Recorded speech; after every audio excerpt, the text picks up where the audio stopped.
चुनाव प्रचार का आखिरी दिन, पहले दौर के 71 सीटों में मतदान के लिए, जो कि 28 को यानी परसों होना है।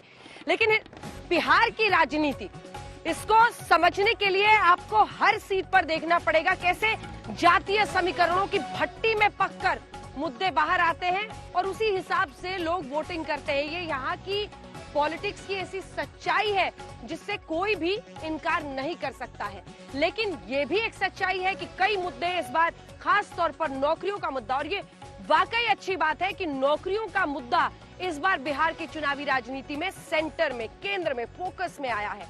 लेकिन इसी के साथ मुद्दा शराबबंदी का भी है और तीखे प्रहार एक दूसरे पर तमाम पार्टियां कर रही हैं। विपक्ष हमलावर है तो इधर चिराग पासवान अलग तरीके से प्रहार कर रहे हैं नीतीश कुमार पर। उन्होंने यहां तक कह दिया कि वो सत्ता में आए तो जेल में जाना पड़ेगा। शराबबंदी के मुद्दे पर, हर मुद्दे पर घेर रहे हैं नीतीश कुमार।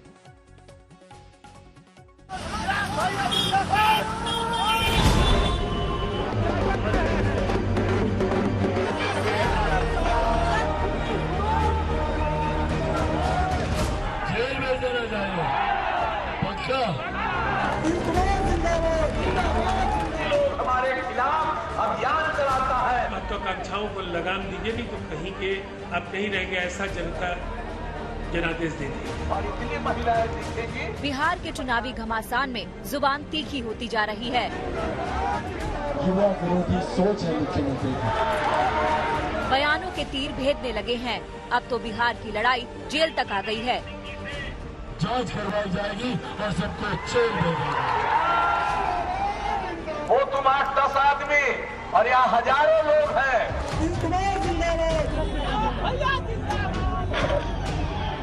खुद को मोदी का हनुमान बताने वाले चिराग एनडीए के मुख्यमंत्री उम्मीदवार को ही जेल भेजने का दम भर रहे हैं। कल डुमराव की रैली में चिराग के निशाने पर सिर्फ और सिर्फ नीतीश कुमार थे। चिराग ने पहले नीतीश के कार्यकाल को भ्रष्ट बताया और फिर जेल भेजने की धमकी दे डाली। 7 निश्चय में जितना भ्रष्टाचार हुआ है, जो घोटाला हुआ है, भले वो किसी अधिकारी ने किया हो या मुख्यमंत्री ने स्वयं किया हो, लोजपा की सरकार बनते ही जांच करवाई जाएगी और सबको जेल भेजा। चिराग के जेल वाले बयान पर नीतीश की ओर से कोई बयान नहीं आया।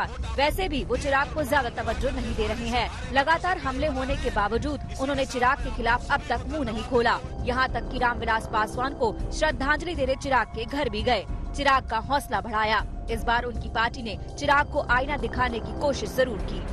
जो बेहयाई और बेशर्मी उनके बयान में आज झलकी है, उसकी कठोरतम शब्दों में निंदा करता हूं।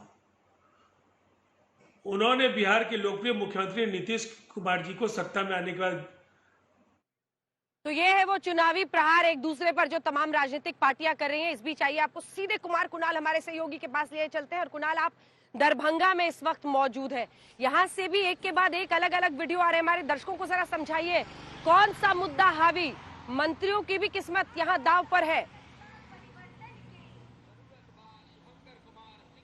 देखिए, बिल्कुल पहले चरण का जब वोटिंग होगा परसों, तो कई सारे मुद्दे तो होंगे ही, लेकिन ये पहली दफा होगा अंजना की मसला सिर्फ 5 साल का नहीं है। ये 2020 है, 2020 है, लेकिन 15 का ये चुनाव हो रहा है। 15 साल लालू राज और 15 साल नीतीश राज। अब खेल यही है। अभी हम सुना रहे थे जैसे कि चिराग पासवान बोल रहे थे, ये वो बेल्ट है जहां चिराग पासवान का अच्छा प्रभाव है। लेकिन क्या चिराग पासवान वोट काटने से आगे बढ़ेंगे, क्योंकि ये भी एक बड़ा सवाल उन पर उठाया गया था विपक्षियों की तरफ से।